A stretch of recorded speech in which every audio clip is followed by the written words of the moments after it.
begrüße euch zum neuen Reading Vlog für den Monat Mai.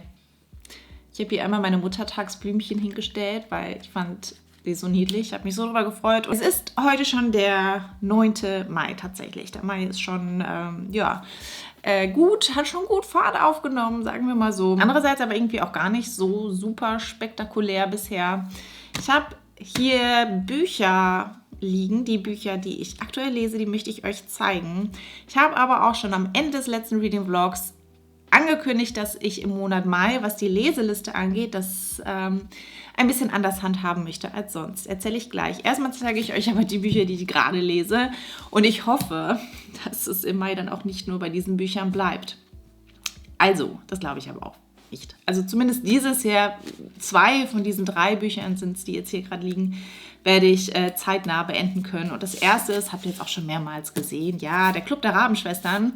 Aber ich habe endlich habe ich mal angefangen und ich bin auf Seite 198 von, ich glaube, so 500. Nee, 440 sind noch weniger. Also knapp bei der Hälfte bin ich jetzt gerade.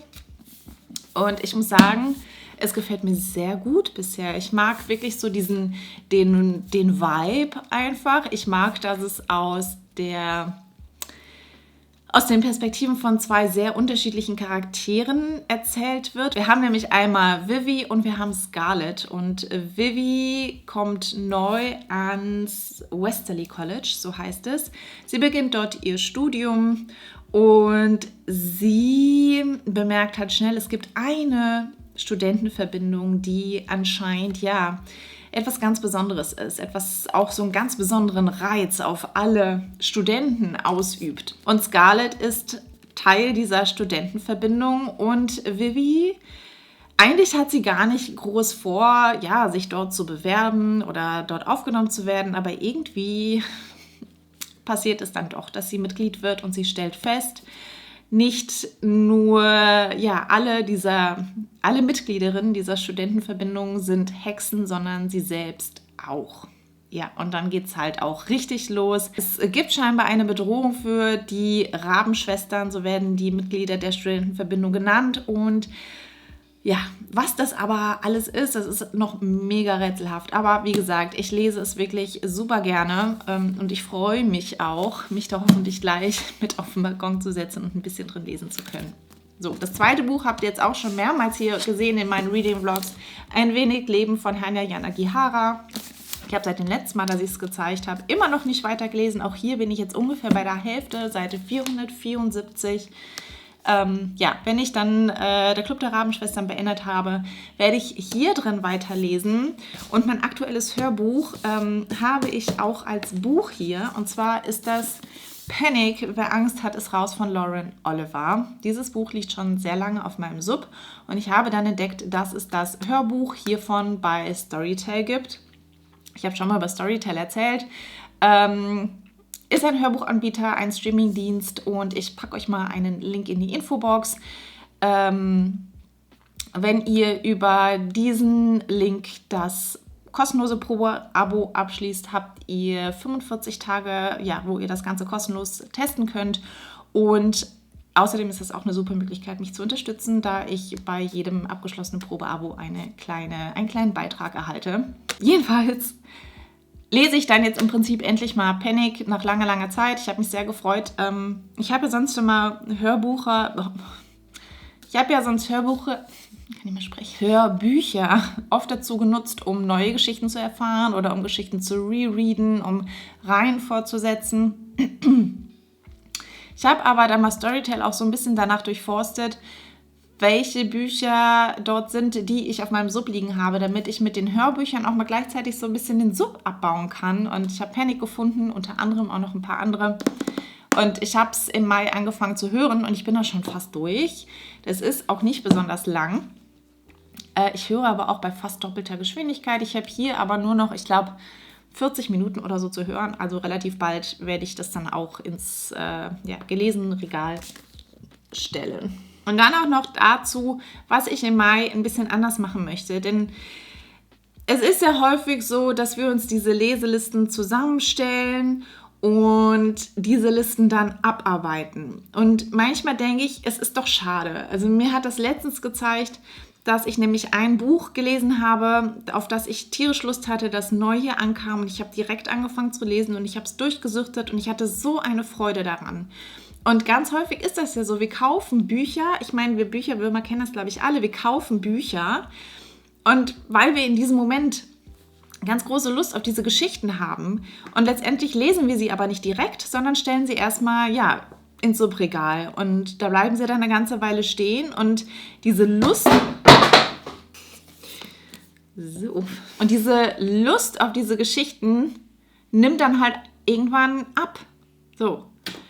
Das heißt, die Bücher bleiben dann noch länger da auf dem Sub stehen oder liegen, weil diese ursprüngliche Lust halt verflogen ist. Und das finde ich halt schade. Also bei mir selber. Und deswegen habe ich mir jetzt mal vorgenommen, mir keine Leseliste zu erstellen, sondern jedes Mal, wenn ich ein Buch beendet habe und es ist Zeit, ein neues Buch von meinem Sub zu nehmen, möchte ich mich vor das Regal stellen und gucken, worauf habe ich jetzt in diesem Moment Lust, ohne mir da selber irgendwelche Regeln zu setzen.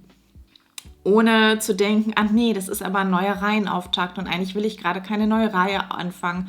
Oder zu denken, nee, dann vielleicht lese ich dann jetzt diesen Monat kein Buch von meiner 12 2022 Liste etc. Ohne Regeln und Vorgaben möchte ich jetzt einen Monat lesen, das, worauf ich Lust habe. Und da freue ich mich sehr drauf. Deswegen hoffe ich halt auch so ein bisschen, ich meine, natürlich habe ich Lust auf diese Bücher. Also wie gesagt, das finde ich mega und werde ich dann wahrscheinlich in den nächsten 2-3 Tagen beendet haben. Hoffentlich, Panic sowieso, rucki-zucki. Und ja, ein wenig leben. Ich meine, ja, da liest man halt so ein bisschen länger dran. Das ist halt nichts, was man mal eben so wegliest. Ja, mal sehen. Also, wie gesagt, wir werden gucken, wir werden sehen, was der Monat Mai noch so bringt. Aber ich glaube, ihr habt so im Prinzip das verstanden, worum es mir im Mai geht eigentlich. Am liebsten wäre es mir natürlich, ich würde wirklich komplett bei Null starten. Und hätte jetzt hier nicht noch andere angefangene Bücher. Aber ich meine, die 2 habe ich sowieso im Mai erst angefangen. Von daher ist das auch totaler Blödsinn. Naja, wir gucken mal. Aber ich freue mich halt darauf, einfach so Bücher danach auszuwählen, ob ich jetzt in dem Moment gerade Lust drauf habe oder nicht.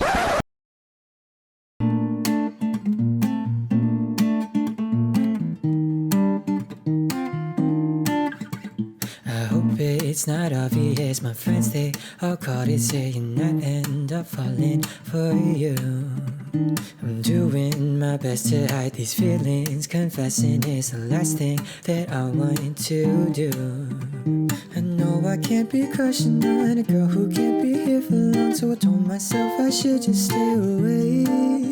But these lyrics... Und wieder einmal kommt alles anders, als man denkt. Es ist der 23. Mai heute.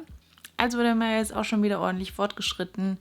Und ich weiß auch nicht. Also irgendwie ist halt aktuell der Wurm drin. Und ich habe auch echt überlegt, den Reading-Vlog für diesen Monat komplett zu streichen, weil ich das Gefühl habe, ich sage in jedem Reading-Vlog in den letzten 2 Monaten nur das Gleiche und ihr seht nur die gleichen Bücher und es ist auf Dauer auch irgendwo langweilig. Ich hätte selber auch gerne anders, muss ich ganz ehrlich sagen. Aber also Folgendes, was ich gelesen habe bisher diesen Monat ist, ich habe vorgestern Abend der Club der Rabenschwestern beendet. Hat auch viel länger gedauert, als ich es wollte, aber nun gut, es ist, wie es ist. Ich fand es aber sehr, sehr gut, ich fand es sehr unterhaltsam und ich glaube, das Ganze soll ja eine Dilogie werden. Also bei Goodreads steht zumindest beim zweiten Teil auf Englisch Abschluss des Ganzen. Deswegen gehe ich mal davon aus, es wird bei 2 Bänden bleiben. Und da werde ich auf jeden Fall weiterlesen. Ich bin sehr gespannt, was dann da im zweiten Teil noch kommt. Außerdem habe ich mein erstes Hörbuch für den Monat Mai beendet. Das ist Panic von Lauren Oliver. Fand ich leider nicht besonders gut, muss ich ganz ehrlich sagen. Ich habe die Amor-Trilogie, heißt es ja, glaube ich, von der Autorin, vor einigen Jahren gelesen und ich weiß noch, Delirium gehörte, also war für mich so ein Buch, fand ich wahnsinnig schön. Es war halt irgendwo so eine typische Dystopie, aber ich mochte halt den Schreibstil der Autorin sehr gerne und irgendwie habe ich deswegen auch relativ viel von Panic erwartet, auch wenn es wirklich sehr, sehr lang ungelesen bei mir rumstand. Und ich habe es gesehen, das gibt es bei Storytel und habe ich gedacht, okay, das möchte ich als nächstes hören. Und insgesamt fand ich es leider sehr, sehr schwach, muss ich ganz ehrlich sagen. Ich fand die Story echt schwach. Ich kann gar nicht so genau sagen, warum.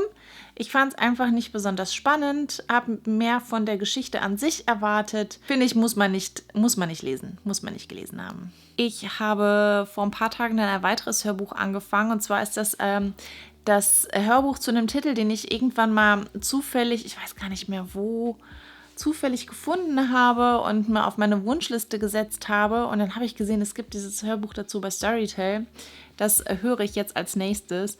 Und zwar ist das Die vielen Leben des Harry August von Claire North. Gelesen wird das Ganze von Stefan Kaminski. Ich höre das Ganze auf 1,75-facher Geschwindigkeit und ich habe jetzt 1 Stunde 44 gehört, habe noch 6 Stunden und 20 Minuten übrig. Ich bezweifle, dass ich das noch komplett im Mai zu Ende hören werde. Aber bisher finde ich es ganz interessant, auch wenn es so ein bisschen verwirrend ist. Es geht darum, dass der Protagonist, Harry August, immer wieder von Neuem lebt. Also er stirbt und dann fängt er sein Leben wieder von vorne an. Aber auch mit der Erinnerung, dass er das alles schon mal erlebt hat. Das heißt, er kann halt Sachen verändern in seinem Leben. Und das macht er halt auch irgendwann. Er schlägt dann andere Karrierewege ein, beschäftigt sich mit anderen Sachen etc. und versucht halt so immer was Neues aus seinem Leben rauszuholen. Und dann geht es aber wohl darum, dass er aufgesucht wird, weil er halt diese Begabung irgendwie hat, dass er sein Leben mehrmals lebt. Und er soll wohl dann die Menschheit retten. Wie genau das aussieht, weiß ich nicht, da bin ich noch nicht. Aber er erzählt halt gerade noch sehr viel über seine vergangenen Leben und so ein bisschen zeichnet sich jetzt an dem Punkt, wo ich gerade bin, ab, wer was von ihm möchte, sagen wir mal so. Und da bin ich sehr gespannt drauf. Mir gefällt es bisher sehr gut, auch wenn es wirklich teilweise ein bisschen verwirrend ist, weil er spricht immer von meinem 3. Leben, von meinem 2. Leben, von meinem 5. Leben und er schmeißt das halt auch alles so ein bisschen durcheinander, dass man manchmal auch nicht genau weiß, von welchem Leben spricht er denn jetzt gerade. So, das ist das. Also das ist aktuelles Hörbuch gerade und weil ich schon gesagt habe, ihr seht irgendwie immer nur die gleichen Bücher im Moment, ein wenig Leben. Hanya Yanagihara immer noch. Ich habe es saulange pausiert. Ich habe es ja vor dem Urlaub im April zur Seite gelegt, weil ich mir gedacht habe, mir ist das Buch zu schwer, sowohl inhaltlich als auch an sich, um es mit in den Urlaub zu nehmen und habe es auch jetzt bis vergangenen Samstag, nicht nochmal in die Hand genommen seitdem. Es hat sehr, sehr lange jetzt gelegen und ich hatte es sehr, sehr lange pausiert. Ich war am Samstag aber in der Therme und es war sehr, sehr schön. Und ich habe gedacht, das nehme ich mir zum Anlass, um jetzt endlich mal hier drin weiterzulesen. Und ich muss aber auch sagen, dass sich meine Einstellung zu diesem Buch so ein bisschen geändert hat. Ganz ehrlich, am Anfang war ich ja so, boah, toll. Also bevor ich es gelesen habe, generell habe ich ja gesagt, das ist bestimmt ein 5-Sterne-Buch für mich. Und das hat sich dann auch bisher beim Lesen bestätigt. Und jetzt aktuell, also ich bin jetzt so ein bisschen über die Hälfte hinaus auf Seite 546 von 957. Und ich muss ganz ehrlich sagen, womit ich mittlerweile Schwierigkeiten habe bei diesem Buch, und ich glaube, es wurde auch häufiger schon mal kritisiert, ist, dass es keine Triggerwarnung hat. Und womit ich Schwierigkeiten habe, ist nämlich auch genau das, einmal keine Triggerwarnung und halt noch nicht mal im Klappentext in irgendeiner Form ein Hinweis, um welche Themen es in diesem Buch geht, weil die sind heftig, die sind krass, diese Themen. Und es ist einfach überhaupt nicht ersichtlich, dass es darum geht. Also ich finde, dieses Buch muss eine Triggerwarnung haben. Und eben weil es halt auch so emotional und halt auch so berührend geschrieben ist. Und das Einzige, was ich ja halt auch wusste, ist so, ja, das ist so eine berührende Geschichte. Aber dass es so heftig wird, da war ich nicht drauf vorbereitet irgendwo. Also, und wenn, dann halt auch nur, weil ich viel auf Booktube und auf Bookstagram unterwegs bin und da halt das Buch sehr viel besprochen wurde und auch häufig dazu gesagt wurde, das ist harte Kost. Aber ich finde, das ist halt nicht nur harte Kost, ich finde, das ist extrem harte Kost für diejenigen, die vielleicht tatsächlich mal mit diesen Themen in Berührung gekommen sind. Und da habe ich ein Problem mit. Also ich habe kein Problem damit. Ich bin nicht mit diesen Themen persönlich in Berührung gekommen, aber ich habe ein Problem damit, dass es keinerlei Hinweis irgendwo bei diesem Buch darauf gibt. Das heißt, was das angeht, hat sich meine Einstellung zu diesem Buch halt so ein bisschen geändert. Ich bin nicht mehr nur so Feuer und Flamme, wie ich es bis jetzt, bevor ich es pausiert habe, auch war, weil ich gesagt habe, das ist ein Buch, das ich genieße. Und es ist ein Buch, das wunderschön geschrieben ist und das ich ganz toll finde.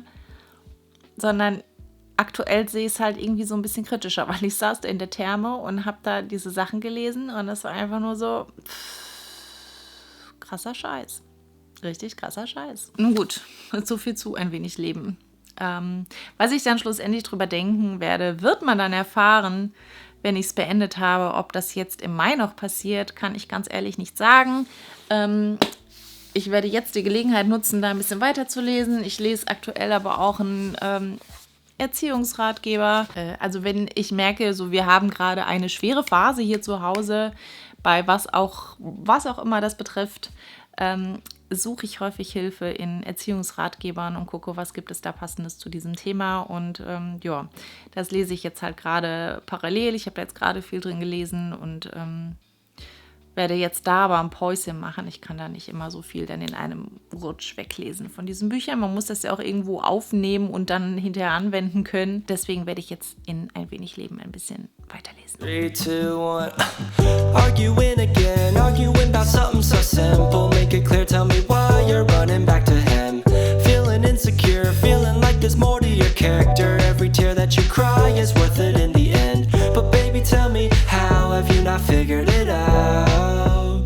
Ooh, dry your eyes. The world can always give you reasons to cry. Understand, you're stronger than you know. There's power in your bones. The flowers that you've grown were watered by your tears. You say you're growing old. One day you're gonna fold. Amazing how you go unbothered. Es kam gerade unerwartet Post. Und zwar von der Blogger-Jury von Basta Lübbe. Ich habe keine Ahnung, was das sein könnte. Ein Buch ist es nicht. Es ist sehr dünn und schmal. Aber wir machen jetzt mal zusammen auf. Gucken wir mal da rein, was das ist. Ach, wie schön.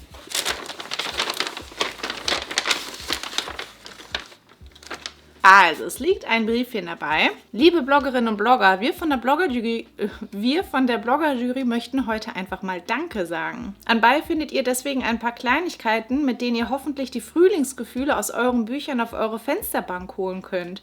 Um euren kreativen und bunten Ideen Platz zu bieten, haben wir euch Block und Bleistift natürlich beigelegt. Und damit ihr nie den Überblick in euren Büchern verliert, gibt es gleich 3 Lesezeichen dazu. Und der Block und das Lesezeichen bestehen aus Samenpapier. Wenn ihr diese also in einen Topf mit Erde oder draußen im Garten oder auf einer Wiese einpflanzt, werden euch nach einiger Zeit an dieser Stelle wunderschöne Blumen begrüßen. Wie cool ist das denn? Das sieht mir auch danach aus, also das Schreiben selber sieht mir auch danach aus, dass das aus Samenpapier ist. Das finde ich ja mal super. Sehen so aus.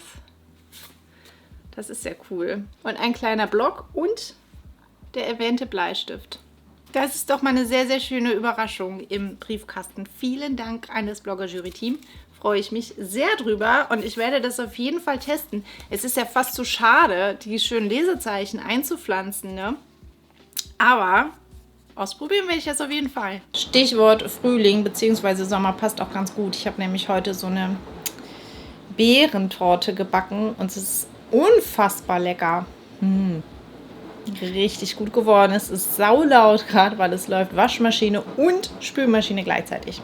Entschuldigt bitte. Das wird definitiv noch einmal nachgebacken, wobei da gar nicht so viel gebacken wird. Und wieder ist ein Monat vorbei.